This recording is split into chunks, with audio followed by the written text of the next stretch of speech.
الحمد للہ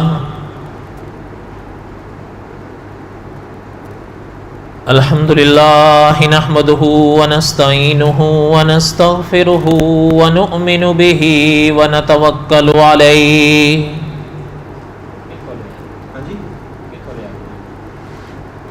ونعوذ باللہ من شرور انفسنا ومن سیئات اعمالنا من يهده الله فلا مضل له ومن يضلله فلا هادي له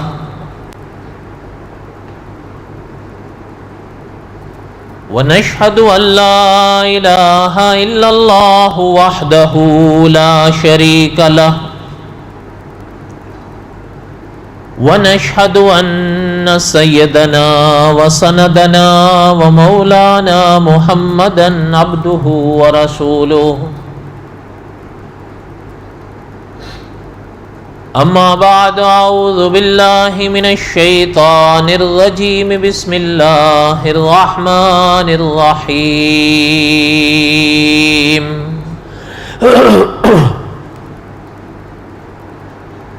ما كان محمد أبا أحد من رجالكم ولكن رسول الله وخاتم النبيين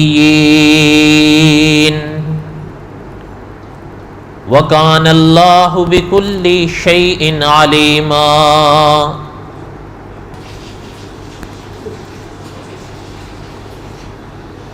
وقال النبي صلى الله عليه وسلم أنا آخر الأنبياء وأنتم آخر الأمم وقال النبي صلى الله عليه وسلم أنا خاتم النبيين لا نبي بعدي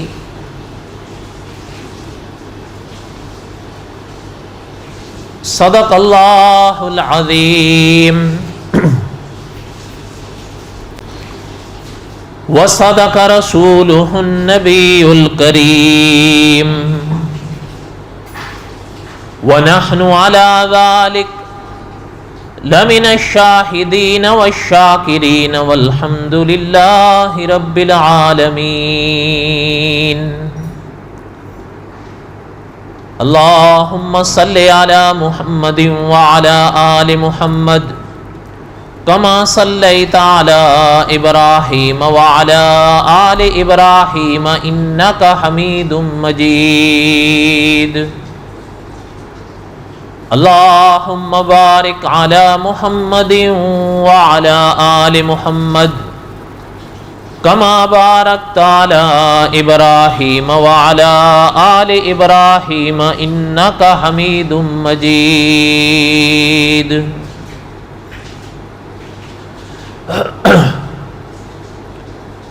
ہمہ قسم کی حمد و ثنا اللہ ذات لم یزل لا یزال کی پاک ذات کے لیے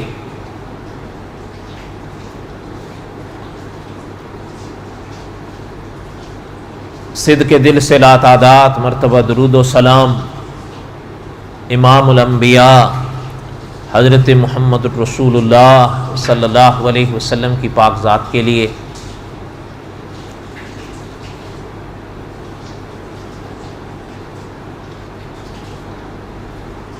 علماء کے حکم سے ہر مہینے کا آخری جمعہ عقیدہ ختم نبوت کا سبق دہراتے ہیں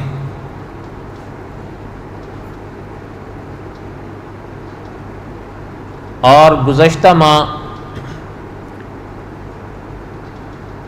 آخری جو جمعہ تھا وہ جمعے کا دن بھی تھا اور عید الضحیٰ کا دن بھی تھا، لیکن اس وبا کی وجہ سے اس دن پابندی رہی تو ناغا رہا، اس لیے 2 ماہ پہلے جو سبق چھوڑا تھا اس کو آج پڑھنا ہے، اور کوشش کریں گے کہ انشاءاللہ وہ خلاصے کے طور پر پورا ہو جائے۔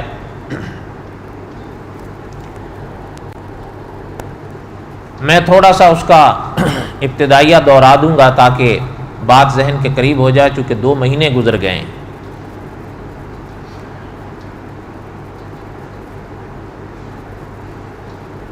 بات یہ عرض کر رہا تھا کہ آپ صلی اللہ علیہ وسلم کی ایک پاک حدیث ہے جو علماء نے لکھا ہے کہ حضور کی پیش گوئی ہے صلی اللہ علیہ وسلم، جس میں آپ صلی اللہ علیہ وسلم نے ایسے لوگوں کا ذکر فرمایا ہے۔ حضور نے فرمایا تھا کہ میرے بعد 30 دجال قذاب آئیں گے، وہ دعوے کریں گے کہ ہم اللہ کے نبی ہیں، لیکن آپ صلی اللہ علیہ وسلم نے فرمایا تھا کہ وہ جھوٹے ہوں گے۔ اللہ کے پاک نبیوں میں آخری نبی حضرت محمد رسول اللہ صلی اللہ علیہ وسلم ہیں، اور حضور کے بعد پھر اور کوئی نبی پیدا نہیں ہوا۔ وہ حدیث پاک، یہ حدیث پاک بڑی واضح 2 اور 2 4 کی طرح، اور میں نے ابھی عرض کیا کہ علماء نے فرمایا کہ یہ آپ صلی اللہ علیہ وسلم کی حدیث پاک کے سنگ سنگ یہ حضور کی پیش گوئی بھی ہے، جس میں حضور نے حضور کے بعد ایسے 30 لوگوں کا ذکر ملتا ہے کہ جنہوں نے حضور کے بعد نبوت کے دعوے کرنے تھے۔ اس حدیث کی شرح ہم نے ابتدائیے میں سب پڑھ دی کہ کتنے ہو گئے، کتنے باقی ہیں، وغیرہ وغیرہ سب۔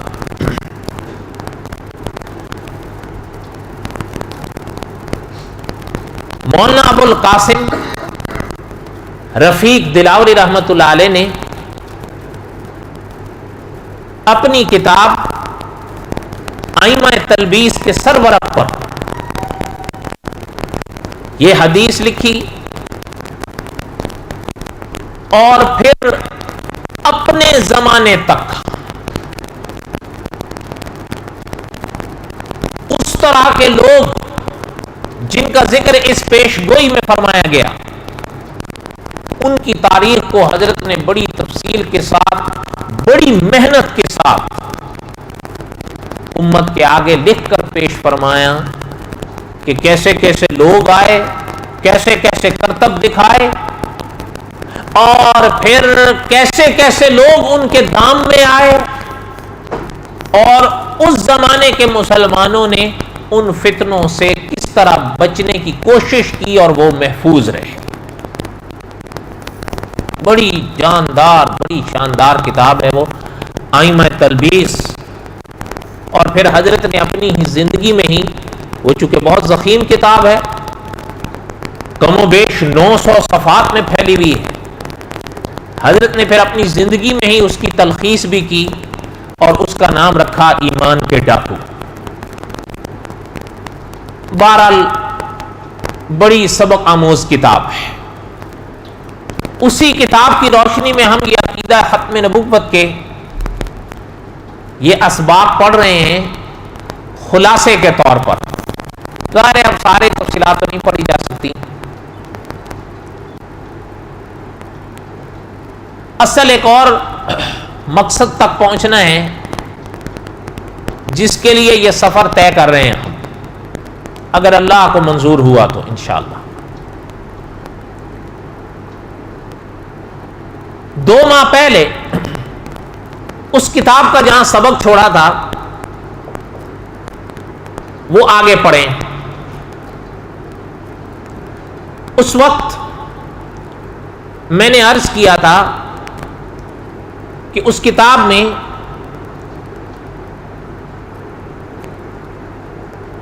حضرت دلاوری رحمۃ اللہ علیہ نے ایک شخص کا تذکرہ لکھا ہے، اس کا نام تھا حارث، دمشق کا تھا اس لیے اسے دمشقی کہتے تھے، حارث دمشقی۔ اور شاید آپ کو یاد ہو، میں نے مختصر سا خلاصہ پڑھا تھا کہ مولانا دلاوری رحمۃ اللہ علیہ اور دیگر علماء نے لکھا ہے کہ ابتدا میں شروع میں بڑا عبادت گزار، بڑا نمازی، بڑا پرہیزگار، بڑا روزے دار، ہر گناہ سے بھاگنے کی کوشش کرنے والا اور ہر نیکی کی طرف لپکنے والا، کوشش کرتا تھا کہ کوئی نیک عمل چھوٹے نہیں، لیکن اس کی تاریخ پڑھنے سے پتہ چلتا ہے کہ کسی کے تابع اپنے آپ کو نہیں کیا، اس نے کسی ماہر کی صحبت میں جا کر نہیں بیٹھا کہ یہ منزلیں جو طے کرنے جا رہا ہوں تو کسی ماہر کے قدموں کے پیچھے چل کے طے کروں۔ علماء نے لکھا ہے، کبھی کبھی حارث کی تاریخ کے حوالے سے عرض کروں کہ ان راہوں کو انسان طے کرتا ہے، کوشش کرتا ہے میں برائی سے بچوں، اچھائی کا اختیار کروں، لیکن وہ کسی راہبر کی رہنمائی میں نہیں ہوتا، تو کبھی کبھی قدم بھٹک بھی جاتے ہیں اور اس کا نتیجہ بہت بھیانک نکلتا ہے۔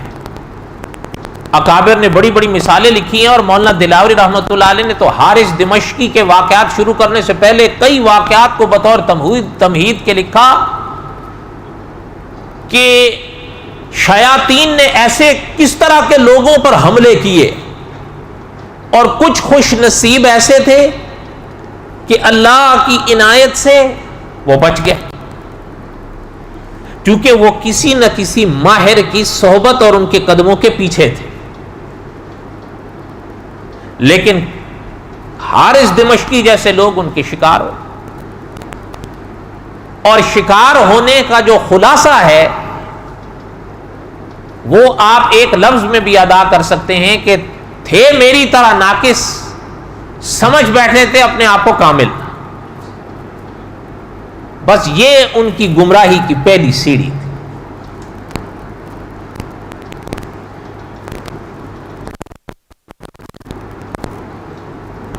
یہ چیز بڑی بھیانک ہے۔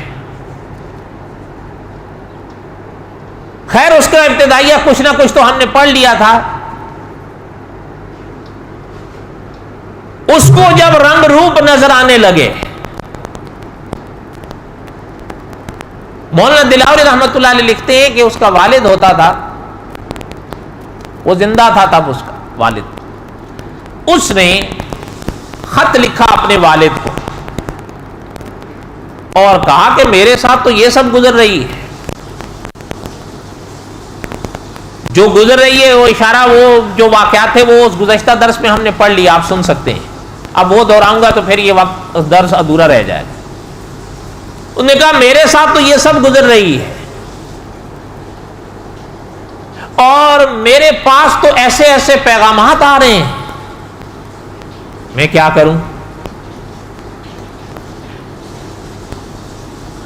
مولانا دلاوری رحمۃ اللہ علیہ نے لکھا ہے کہ اس کے باپ نے اس کو خط کا جواب دیا، اور خط کا جب جواب دیا اس نے اس کا بیڑا ہی غرق کر دیا، اور اللہ تعالیٰ معاف فرمائے، قرآن پاک برحق کتاب ہے، قرآن پاک کتاب ہدایت ہے،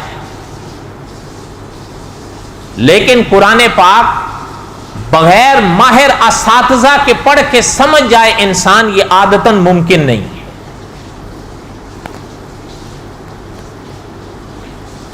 اس کے باپ نے جو خط لکھا اس کو جواب میں،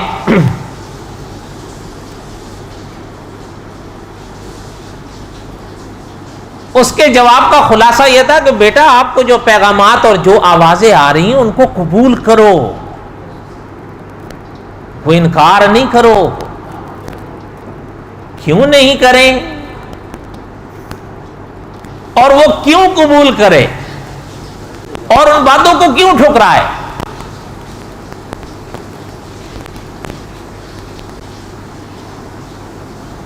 درود شریف پڑھ لیں۔ اللہم صلی علی سیدنا مولانا محمد وعلی آل سیدنا مولانا محمد وبارک وسلم وصلی علیہ۔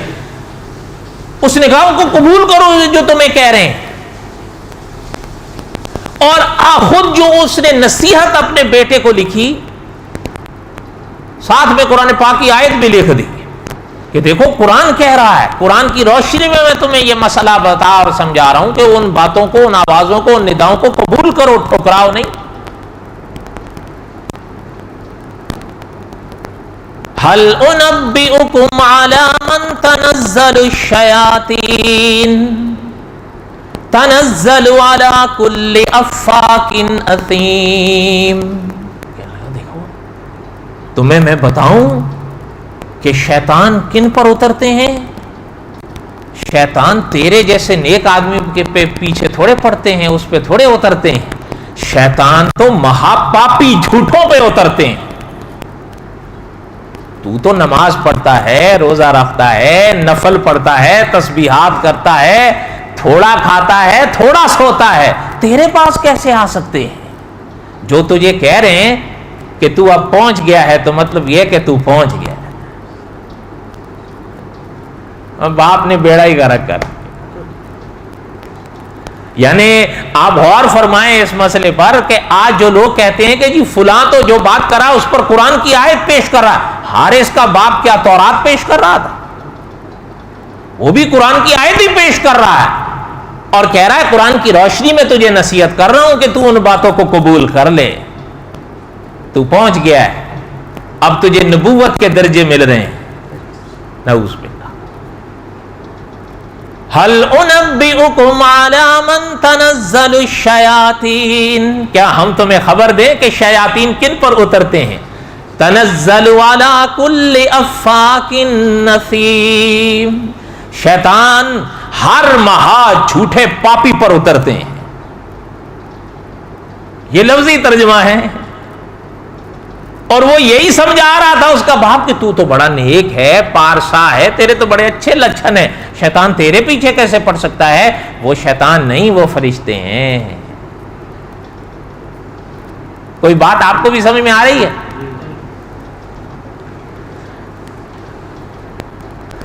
اللہ تعالیٰ معاف فرمائے۔ خیر آگے سنیں۔ اس نے جب یہ باتیں سنی اور پڑھی نا، اچھا یہ سورت شعراء ہے قرآن پاک میں، اس کے آخری صفحے میں ہے یہ آیت، آپ گھر جا کے اس کا ترجمہ دیکھ سکتے ہیں۔ اب اس کو یہ ہچکولے آنے لگے بھی نہیں جی میں تو پہنچ گیا۔ اب جب پہنچ گیا تو پھر پہنچ گیا، اس نے بھی نبوت کا دعویٰ کر دیا۔ اچھا جب نبوت کا دعویٰ کیا، اچھا ایک آپ حیران ہوں گے، اللہ تعالیٰ معاف فرمائے، اللہ تعالیٰ اپنی پناہ نصیب فرمائے۔ مولانا دلاوری رحمۃ اللہ علیہ نے تاریخ کے حوالے سے لکھا ہے کہ پتھر کی کنکری پڑی تھی، اس کی طرف ایسے اشارہ کیا تو اس کے اندر سے تسبیح کی آوازیں اٹھنے لگیں، صرف اشارہ کیا اس نے۔ اور جو لوگ اس کے پاس آئے حیران، اور کہا حیران کیوں ہوتے ہو؟ ہمارے پاس فرشتے آتے ہیں، دکھاؤں تمہیں؟ جی دکھاؤ۔ اس نے کہا وہ دیکھو، خالی یوں کرنے کی دیر تھی کہ گھوڑے ہیں اور گھوڑوں کے اوپر بڑے نورانی وجود ہیں، یہ آ اور وہ جا، وہ جا اور یہ آ، دیکھ رہے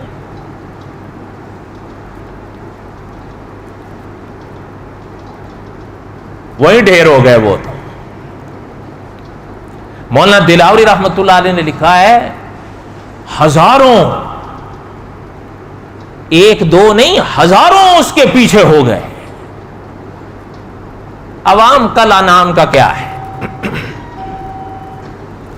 بس اللہ تعالیٰ اپنی پناہ نصیب فرمائے۔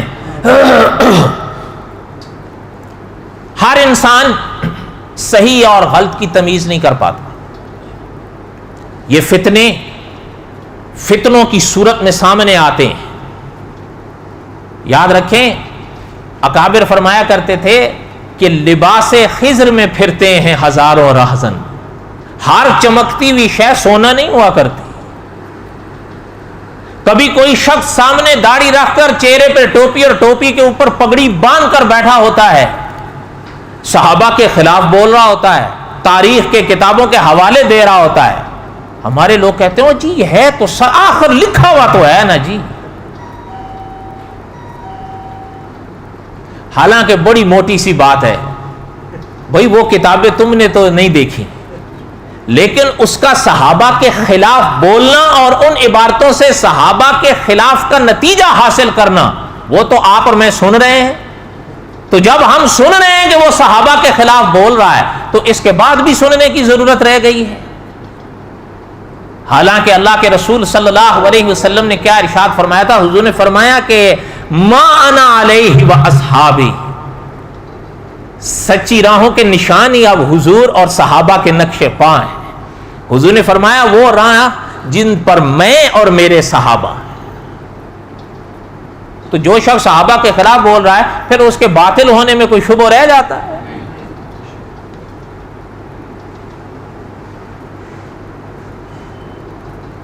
اب اس نے یہ اچھا اس کے ہزاروں اس زمانے میں,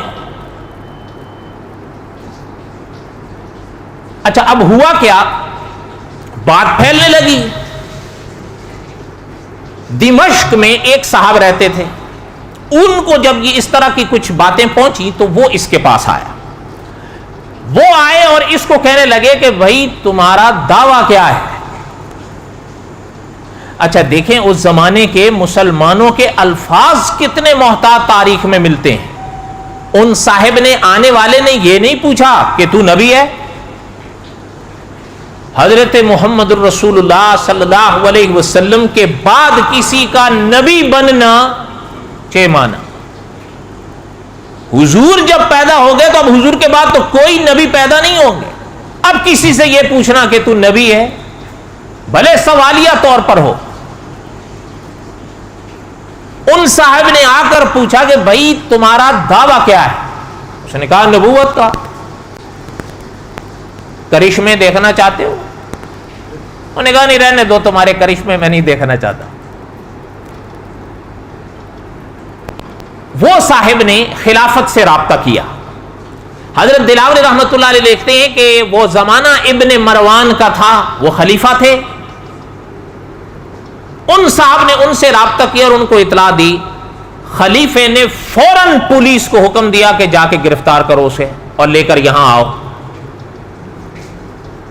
اچھا اس کو پتا چل گیا, یہ بھاگ گیا.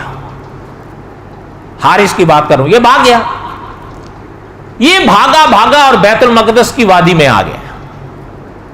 پرانا زمانہ تھا, وہاں آ گیا اور اس طرف ہاتھ پیر مارنے لگا, خاموشی خاموشی کے ساتھ, نرمی نرمی کے ساتھ, پردے پردے کے ساتھ. جب وہاں پر آیا اور لوگ آنے جانے شروع ہو, اس کے جو ماننے والے تھے ان کا طریقہ کار یہ تھا کہ وہ لوگوں کو جیسے جیسے موقع ملتا تھا بڑے آرام سے سمجھانے کی کوشش کرتے, ان کو بتانے کی کوشش کرتے, اپنے ذہن کے مطابق اور اس کے پاس لانے کی کوشش کرتے. لوگ آ جاتے. ایک دن مولانا دلاوری رحمۃ اللہ علیہ نے لکھا ہے کہ مصری سے ملاقات ہوئی اس کی چند ماننے والوں کی. انہوں نے کہا بھئی آج تمہیں ہم ایک اللہ والا دکھاتے ہیں. انہوں نے کہا بھئی بڑی خوشی کی بات ہے, اللہ والے دیکھ رہے ہیں, چلو لے جاؤ مجھے. وہ لے کے اس کے پاس آ گئے. اس کے پاس جب آئے, اس کی باتیں سنی, حتیٰ کہ مولانا دلاوری رحمۃ اللہ علیہ نے لکھا ہے اس نے توحید پہ تقریر کی, گفتگو کی, اللہ کی وحدانیت پر, تو اس انداز میں کی کہ وہ اشش کر اٹھا. اچھا جب وہ یہ بیان کیا تو وہ تو بڑا متاثر ہوا. اب اس کو لگا بھائی اب جو ہے وہ مسئلہ حل ہو جائے گا میرا. اس نے فوراً اپنی نبوت کا دعویٰ کر دیا اس کے آگے. وہ کیا تو وہ بیچارہ پیچھے ہو گیا. الحمدللہ کہہ دیں. نے کہا یار صاحب آپ کی باقی باتیں تو اپنی جگہ بالکل جو توحید پر آپ نے بیان کیا ہے میرے دل کے اندر وہ آپ کی باتیں پہنچی ہیں, لیکن محمد الرسول اللہ صلی اللہ علیہ وسلم کے آنے کے بعد کسی شخص کے نبوت کا دعویٰ میں نہیں مانتا. اس نے کہا نہیں تم پڑھے لکھے ہو, غور کرو. انہوں نے کہا پڑھے لکھے ہونے کا کیا مطلب؟ انہوں نے کہا نہیں پڑھے لکھے ہو, غور تو کرو. وہ صاحب چپ کر کے اٹھ کے چلے گئے. مصری کی بات کرو, وہ چلے گئے. مولانا دلاوری رحمت اللہ نے لکھا ہے چند دن گزرے, چند دن گزرنے کے بعد وہ واپس آ گیا اسی کے پاس, حارث کے پاس. واپس آ کر کہنے لگے کہ بھئی میں نے آپ کی بات پر غور کیا, بلکہ شاید ایک رات گزری, کوئی غلطی ہوگی تو میری طرف سے. میں نے کہ رات کو آپ کی جو ہے بات پر غور کیا تو مجھے لگا کہ آپ صحیح کہہ رہے ہو. یہ دیکھیں یہ طریقہ تھا حکمت والا. وہ مصری اس کی بات کے ساتھ گفتگو اتفاق نہیں کر رہے تھے, لیکن حکمتاً اس نے یہ راستہ اپنایا. کیونکہ دیکھیں وہاں پر ہوا تو یہ دمشق سے بھاگ کر کہاں آ گیا, ابھی بتا بیت المقدس کی طرف آ گیا, اور یہاں اندرون خانہ یہ کام کر رہا ہے. اور پھر میں نے ابھی عرض کیا کہ مولانا دلاوری رحمت اللہ نے لکھا ہے کہ ایک نہیں ہزاروں اس کے پیچھے ہو گئے. تو اس نے یہ راستہ اپنایا. اس نے کہا بھئی مجھے آپ کی بات صحیح لگتی ہے, میں آپ کے پاس رہتا ہوں. چند دن وہ وہیں رہے, اس کا سب دیکھا دیکھی دیکھا, کیا کر رہا ہے کیا نہیں کر رہا ہے, کیا کہہ رہا ہے کیا نہیں کر رہا ہے, چھوٹی بڑی ہر جگہ اس کے مقام کے دیکھنے کے بعد حارث کے پاس صبح آئے, آ کے کہتے ہیں کہ صاحب میں ایک بات آپ سے عرض کرنا چاہتا ہوں. ہاں جی کہو. مصری کہنے لگے کہ بات یہ ہے کہ مجھے آپ کی باتوں سے بڑا اطمینان, بڑی تسلی ہو گئی ہے. اب مجھے لگتا ہے کہ آپ کا پیغام صرف یہاں تک تو نہ رکے نا, آگے بھی میں لے جاؤں اور لوگوں کو بھی میں سمجھاؤں. کہا بالکل یہ تو بڑی اچھی بات ہے, حکمت کے ساتھ سمجھانا. انہوں نے کہا جی حکمت کے ساتھ ہی سمجھاؤں گا. وہ اٹھے اور اٹھ کے سیدھا خلیفہ کے ہاں چلے. جو انتظام تھا خلافت کا وہاں جا کر اطلاع دی کہ یہ مسئلہ ہے, وہ تو لوگوں کو گمراہ کر رہا ہے. تو خلیفہ نے مولانا دلاوری رحمت اللہ علیہ نے لکھا ہے کہ 40 سپاہی مصری کے حوالے کیے اور سپاہیوں کو انہوں نے ہدایت کی کہ جو یہ کہیں وہ کرنا, پابند رہنا ان کے حکم کا, اور اس کو پکڑ کے یہاں لے کر آؤ. وہ چلے گئے. مولانا دلاوری رحمت اللہ علیہ نے لکھا ہے رات ہوئی تو حارث دمشقی نے اپنے ہاں کا دروازے وغیرہ بند کروا دیے اور پہرا رہتا تھا. اور ان کو نصیحت یہ رہتی تھی کہ رات کے وقت کوئی بھی آئے, بڑے سے بڑا بھروسے والا آئے, تب بھی دروازہ نہیں کھولنا. اب یہ مصری پولیس کو تو آگے پیچھے چھپا دیا, خود آگے آ گئے. جب آگے آئے تو دستک دی تو پہرے والا نکلا. اس نے دیکھا بھائی مصری ہے, نے کہا بھائی دروازہ کھولو. نے کہا میں تو دروازہ نہیں کھولوں گا. نے کہا بھائی میں مصری ہوں. نے کہا بھائی مجھے پتا ہے آپ پر بڑا بھروسہ ہے, لیکن ہمیں یہ نصیحت ہے بھائی کسی کے لیے نہیں کھولنا ہے اس وقت, میں نہیں کھول سکتا. اور اللہ معاف فرمائے وہ جو پیرا دے رہا تھا وہ اگر اس کو اللہ کا نبی مانتا تھا تو اس کے لیے تو وہ حکم فرض بنا ہوا, تو اس نے کہاں کھولنا تھا. صحیح بات ہے یا نہیں؟ خیر حضرت دلاوری قصہ مختصر کروں. حضرت دلاوری رحمت اللہ علیہ نے لکھا ہے کہ کسی نہ کسی طریقے سے مصری نے اس کو قائل کر ہی لیا دروازہ کھولنے کا. اچھا جب وہ بھی بڑا تیز تھا, اس نے جب یہ سنا, وہ ایک تاک بنایا ہوا تھا اندر, بھائی کچھ نہ کچھ تو ہو رہا ہے, ایک تاک بنایا ہوا تو اس کے اندر چڑھ گیا, چھپ گیا. اب وہ ہر ایک کو تو پتہ نہیں. اچھا انہوں نے آخر میں اس نے جب دروازہ کھولا تو جیسے ہی مصری اندر ہوا, پیچھے سارے سپاہی. ان کا کہاں ہے وہ, ان کو بھی پکڑا. اب وہ دیکھیں ادھر دیکھیں ادھر دیکھو تو حارث تو ہے ہی نہیں. اب وہ مصری بھی پریشان ہوئے بھائی یار وہ تو ہے نہیں تو مسئلہ پھر اٹک جائے گا، کیونکہ ان کارندوں کو تو پکڑنا، اصل فتنہ تو وہ ہے، ان کو تو بعد میں بھی پکڑا جا سکتا ہے، اس کو تو پہلے پکڑے ہیں، ادھر دیکھیں ادھر نظر نہ آئے۔ مولانا دلاوری رحمۃ اللہ علیہ نے لکھا ہے، وہ سپاہی بھی بیچارے پریشان، انہوں نے کہا کہاں گیا تمہارا؟ تو ان میں ایک تھا، وہ کہتا ہے تم لوگ اللہ کے نبی کو قتل کرنے آئے ہو، اللہ نے انہیں آسمان پر اٹھا لیا ہے۔ یہ الفاظ ہیں۔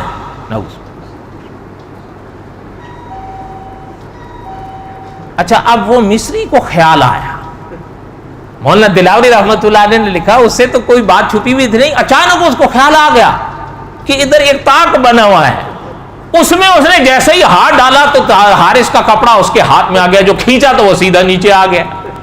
اچھا وہ جیسے ہی نیچے آیا تو پولیس نے پکڑ لیا، تو پولیس نے کیا کیا کہ اس کے ہاتھوں اور گردن میں زنجیر ڈال، کیونکہ خلیفہ کا حکم تھا اس کو لے کر آنا میرے پاس، لے کے چلے۔ اچھا چلے، مولانا دلاوری رحمۃ اللہ علیہ نے لکھا ہے جب بیت المقدس کے قریب سے گزر رہے تھے نا، اب وہ جکڑا ہوا ہے زنجیروں میں۔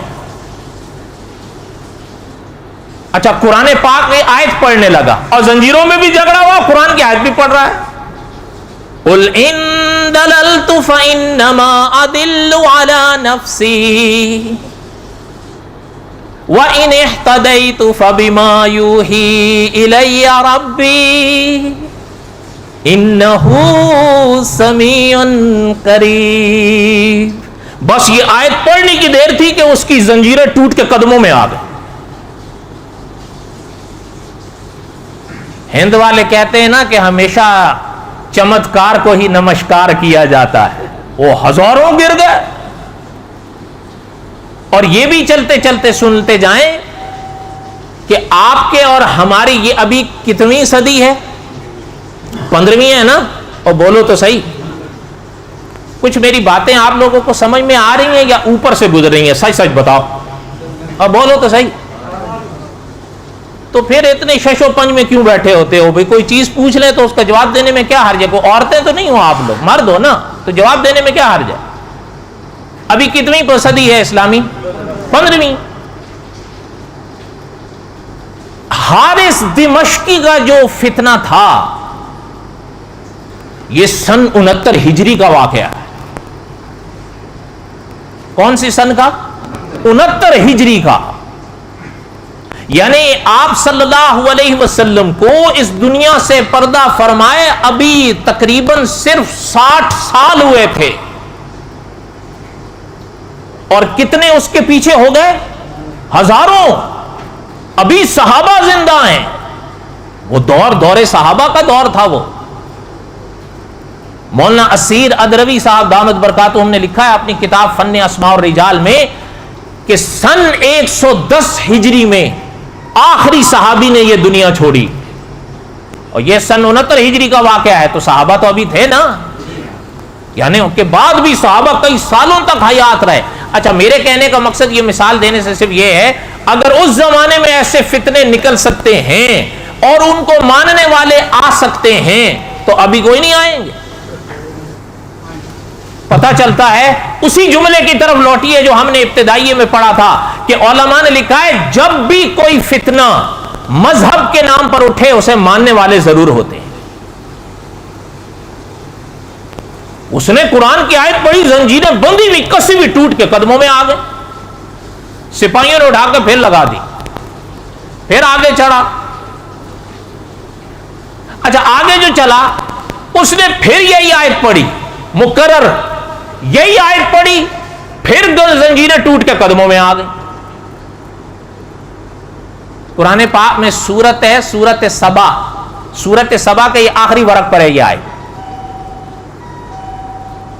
اچھا ان سپاہی بیچارے اٹھا کے پھر باندھ دی، خیر اس کو کسی نہ کسی طریقے سے لے آئے خلیفہ کے پاس۔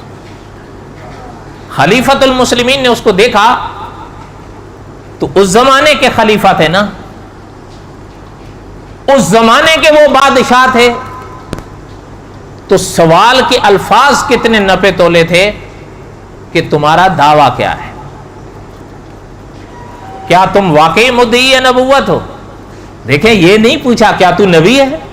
حضرت محمد رسول اللہ صلی اللہ علیہ وسلم کے بعد کسی سے یہ سوال کرنا چے مانا.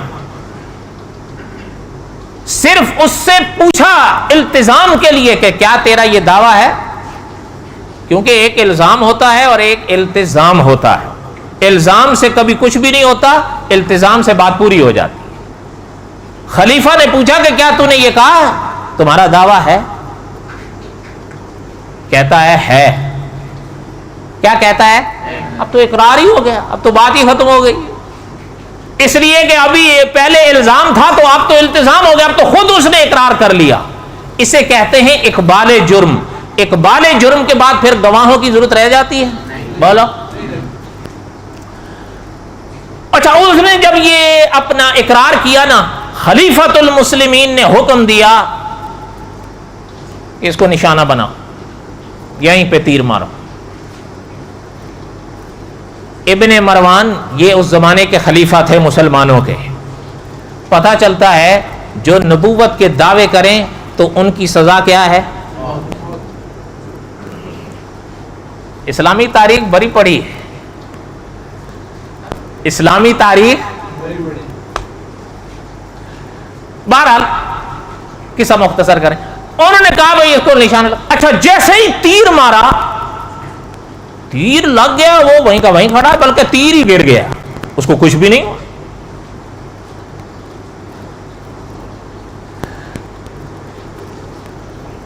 مسئلہ یہی ہے.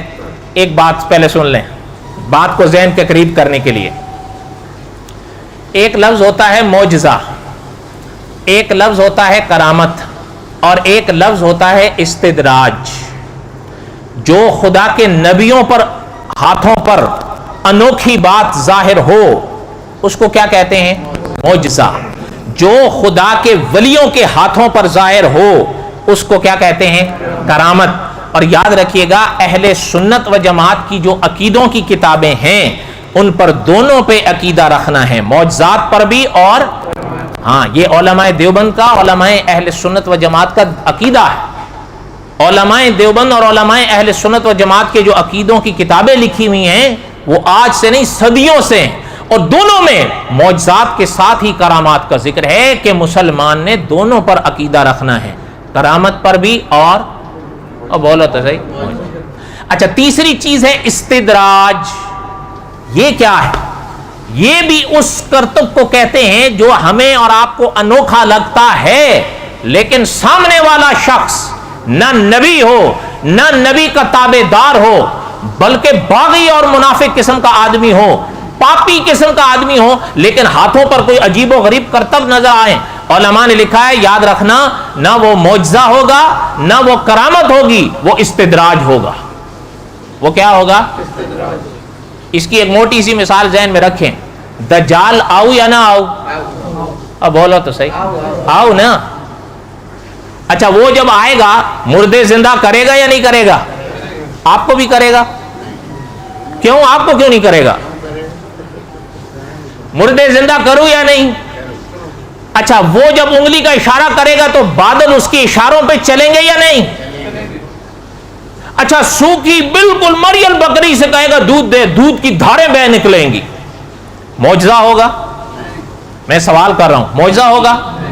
کرامت ہوگی؟ کیا ہوگا؟ استدراج ہوگا. بات سمجھ آ گئی؟ اب بس یہ سمجھ لیں اب خلیفہ کے حکم سے جو حارث دمشقی کو تیر مارا گیا، تیر لگا بھی اس کو کچھ بھی نہیں ہوا، وہ کھڑے کا کھڑا رہا. علماء نے لکھا ہے نہ یہ معجزہ تھا نہ یہ کرامت تھی بلکہ یہ استدراج تھا. اچھا اس کے جو مریدین ہیں انہوں نے تو نعرے شروع کر دیے، انہوں نے تو نعرہ رسالت، نعرہ توحید جو بھی آ رہا تو کھینچے جا رہے ہیں. انہوں نے کہا دیکھو تیر، او بھائی کیا ہوا؟ نے کہا اللہ کے نبیوں پہ ہتھیار اثر نہیں کرتے، دیکھو تیر مارا ہے. اور اچھا مولانا دلاوری رحمۃ اللہ علیہ دوسرے اکابر نے لکھا ہے وقت کے خلیفہ بھی خلیفہ تھے، ان پر کوئی ایسا حال اس موقع پر ان کی باتوں سے طاری ہوا، انہوں نے جس نے تیر چلایا تھا اس کی طرف دیکھا اور مخصوص انداز میں اس سے کہا پہلا جب تیر تو نے مارا ہے میرا گمان غالب یہ ہے تو نے خدا کا نام نہیں لیا ہے، اب میں تجھ سے کہتا ہوں تیر لگا. اچھا حکم ملتے ہی اس نے جو تیر پکڑا اور تیر لگایا.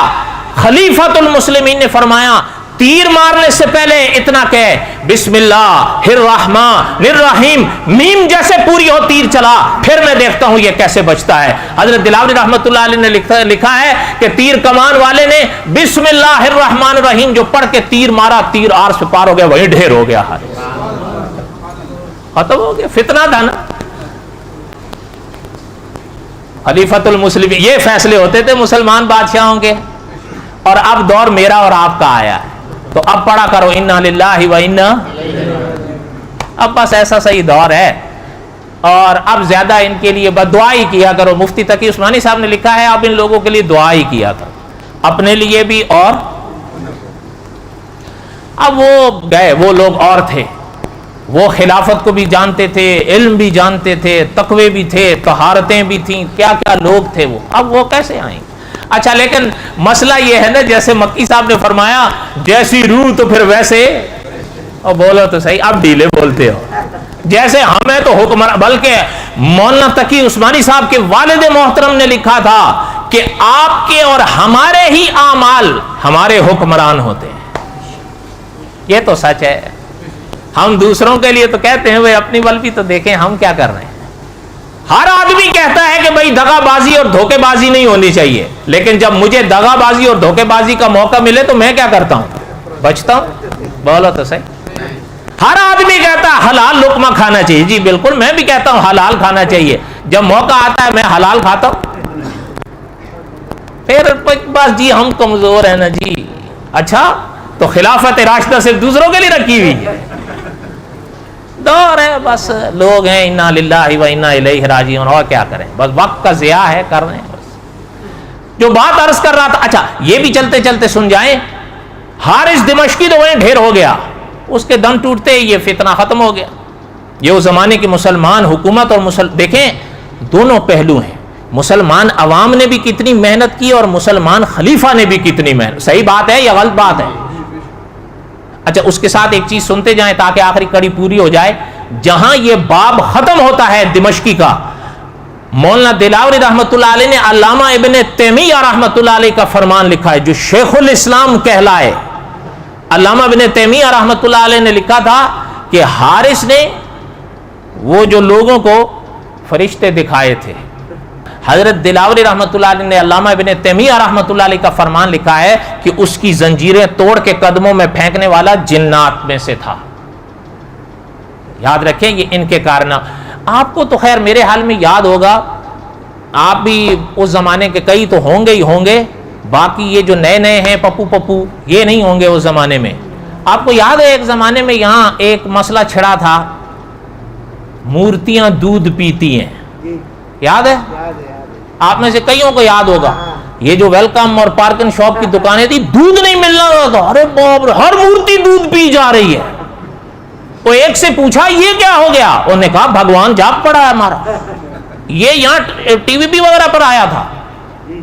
آپ کو یاد ہوگا، آپ میں سے کئی تو اس زمانے کے ہوں گے، اتنے پپو بھی نہیں ہو لیکن یاد نہیں رکھتے ہو نا یہ چیزیں. اتنا فتنہ، ہمارے لوگ گرے پڑے ہوئے تھے. او جی بھگوان جاگ گیا. انا للہ و انا الیہ راجعون. ہزاروں. اچھا ایک صاحب تھے وہ فوت ہو گئے، وہ انہوں نے مجھے خود بتایا، وہ ہمارے گاؤں کے تھے. کہہ رہے تھے میں نے ایک سے یہ بات کی کہ یار یہ کیا ہنگامہ تھا. اس نے کہا بھائی تم مسلمان نہیں مانتے ہو تو نہ مانو، ہمارے گھر میں مورت کی تصویر ہے، میں نے تو تصویر پہ بھی دودھ لگایا تو تصویر دودھ پی گئی. یہ سب کیا تھا؟ جنات کے کارستان. اور کیا تھا؟ آپ دور کیوں جاتے ہیں؟ آپ کے اور میرے پیچھے ابلیس لگا ہوا نہیں ہے؟ بولو. آخری سانس تک وہ کوشش کرے گا، حضور نے فرمایا تھا صلی اللہ علیہ وسلم. اچھا لیکن یہ بھی یاد رکھیں وہ ہے کیا؟ خود اللہ نے قرآن پاک میں فرمایا ہے کانا من الجن، وہ جن ہے. اور کیا ہے؟ حارث کی ہتھکڑیاں توڑنے والے بھی جن تھے. اور کون تھے؟ اس لیے کہ وہ بھی سمجھتے تھے کہ اب وہ دور ایسا ہے نا کہ بہرحال لمبی باتیں ہیں. دعا کریں اللہ تعالیٰ بقایا آئندہ وما علینا الا البلاغ المبین. سنتیں پڑھ